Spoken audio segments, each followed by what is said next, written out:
Bismillahirrahmanirrahim. Assalamualaikum warahmatullahi wabarakatuh. Selamat siang, salam sejahtera bagi kita semua. Yang saya hormati orang-orang tua kami, keluarga besar Yayasan Pendidikan Al-Hasyid Sahari, ya? Al-Asri, ya?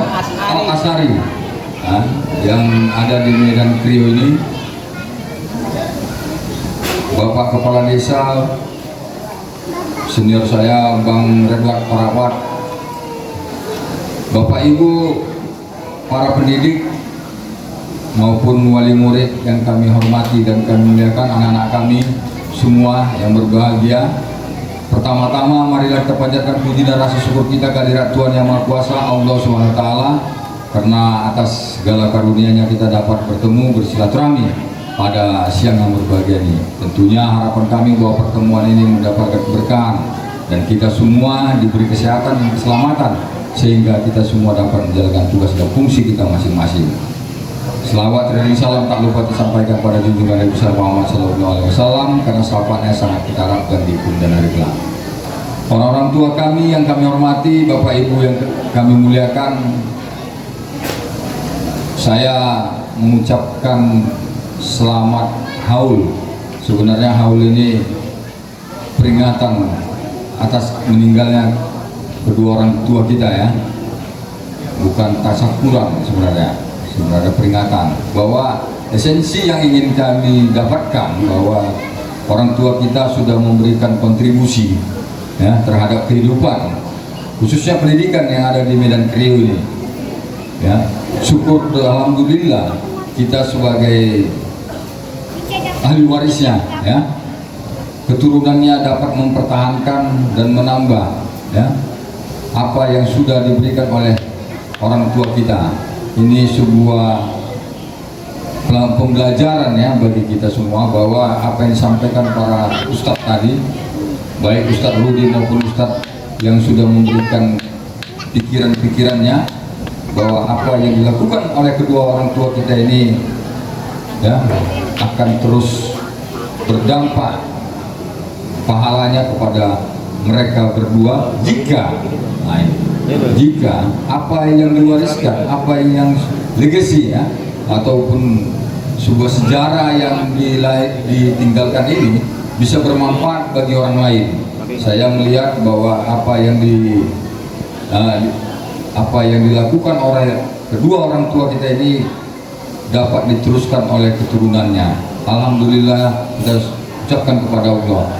Mudah-mudahan kita semua, khususnya kepada penerus dari sekolah ini, ya, dapat selalu berjuang, ya, dapat selalu bermanfaat bagi masyarakat yang ada di Desa Krio, khususnya, ya, umumnya di Deli Serdang ini. Mudah-mudahan dengan doa dan dukungan kita semua, saya yakin apa yang kita cita-citakan dan dicita-citakan kedua orang tua kita ini bisa terwujud. Saya meyakini itu. Tadi disampaikan oleh moderator ini, saya caleg, ya. Ya, saya caleg, Bu. Saya caleg DPR RI dari Sumut 1, Medan, Deli Serdang, Serga, dan Tebing Tinggi. Selama ini nanti ibu-ibu katakan saya tidak pernah ketemu, bertatap muka dan lain-lain. Ya, saya dari Dapil Sumut 7. Sumut 7 itu Tapanuli bagian selatan. Jadi tidak pernah bersentuhan dengan Bapak Ibu. Tak pun bersentuhan dengan Bapak Ibu, saya mempunyai pikiran-pikiran dan perjuangan juga bagi masyarakat yang ada di Kabupaten Deli Serdang. Ya, seperti yang disampaikan Ustadz tadi, apa ya tadi katanya itu, kalau mau mendapatkan sesuatu dan yang lain, ya, duluan, ya, mau melakukan sebuah perjuangan dan lain-lain, ya. Sebenarnya saya tidak merasakan hal seperti itu, ya. Kalau di DPR itu, jadi kalau ada calon anggota DPR, dia akan membangun ini, dia akan lakukan ini, dia akan lakukan itu adalah penipu. Saya 10 tahun jadi anggota DPR. Jadi kalau yang berjanji-berjanji itu, itulah adalah kebohongan-kebohongan baru itu. Anggota DPR itu tugasnya cuma 3. Ya, Jadi kalau ada dia bilang begini nggak ada itu bohong. Anggota DPR itu tugasnya cuma 3. Pertama, tugasnya legisi, ya, legislasi. Apa itu legislasi? Peraturan daerah. Jangan ada ternak babi di tempat ini. Yang melakukan perbuatan itu anggota DPR yang memperjuangkannya, sehingga tidak boleh ada ternak babi di kampung kita ini. Nah, itu tugas anggota DPR. Bukan dia bisa bangun ini, bangun itu dan lain-lain. Tak ada itu. Hah? Berbohong. Yang kedua, pengawasan terhadap pembangunan, pengawasan terhadap bapak kepala desa ini. Itu tugas anggota DPR. Kalau kepala desanya salah, anggota DPR yang bisa mengkoreksi anggota DPR itu. Bisa mengkoreksi camatnya, bupatinya dan lain-lain. Itu tugas anggota DPR. Hah? Saya ingin menyampaikan hal-hal seperti ini karena biasanya ditanya orang, masyarakat bertanya, apa visi misi Bapak sebagai anggota DPR? Macam mana punya visi misi? Yang punya visi misi Bapak kepala desa. Yang punya visi misi itu Bapak bupati. Kenapa? Dia berjanji akan melakukan ini dan itu, maka ada BPD-nya. Ya Bapak ya, kepala desa itu punya visi misi. Maka dia berkampanye dan lain-lain, visi misi saya ini akan itu. Tapi kalau anggota DPR tidak, sudah diatur oleh negara, sudah diatur oleh peraturan, cuma 3 tugas dan kemampuan dia sebagai anggota DPR. Kekuasaannya hanya itu. Pertama legislasi, membuat peraturan-peraturan daerah, undang-undang tentang IKN dan lain-lain, itu anggota DPR. Ya, undang-undang tentang tenaga kerja, omnibus law dan lain-lain, itu anggota DPR. Ya. Yang kedua adalah politik anggaran. Nah itu. Jadi kalau masjid yang tadi disampaikan Mbak Rudi tadi itu, Ustadz tadi itu politik anggaran yang dimiliki oleh anggota DPR. Ketika menyusun anggaran, dia akan memperjuangkan apa yang menjadi harapan dan keinginan rakyat. Jadi kalau Bapak Ibu pengen sekolahnya ini, masjidnya ini dan lain-lain mau dibangun, maka dekatlah dengan anggota DPR-nya. Karena anggota DPR yang punya otak, yang punya pikiran dan punya kemampuan akan bisa melakukan itu. Ingat Bu, ya. Pertama pilihlah anggota DPR yang dekat dengan Ibu, yang Ibu kenal. Ya. Saya juga seperti itu. Ini bukan masjid yang pertama saya bangun, ratusan masjid sebelumnya Bu. Kalau di kampung saya maju, insya Allah saya nggak menanjak seperti ini ya, jalan terjal. Kenapa? Tugas dan pikiranku hanya membangun masjid setiap tahun 10, 20, 30 masjid 1 tahun. Itulah pikiranku ketika menjadi anggota DPR. Saya bukan anak orang kaya, saya bukan anak pejabat, bisa menjadi anggota DPR. Saya ingin memberikan contoh kepada kita semua.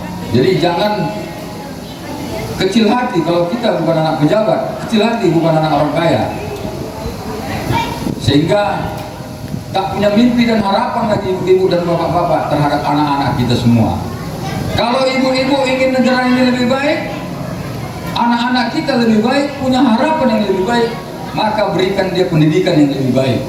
Cuman itu. Saya juga Bu, cuma diberikan pendidikan oleh orang tua saya. Mama saya mengsekolahkan saya sehingga saya punya kemampuan seperti ini. Punya harapan dan mimpi untuk lebih baik di masa-masa yang akan datang.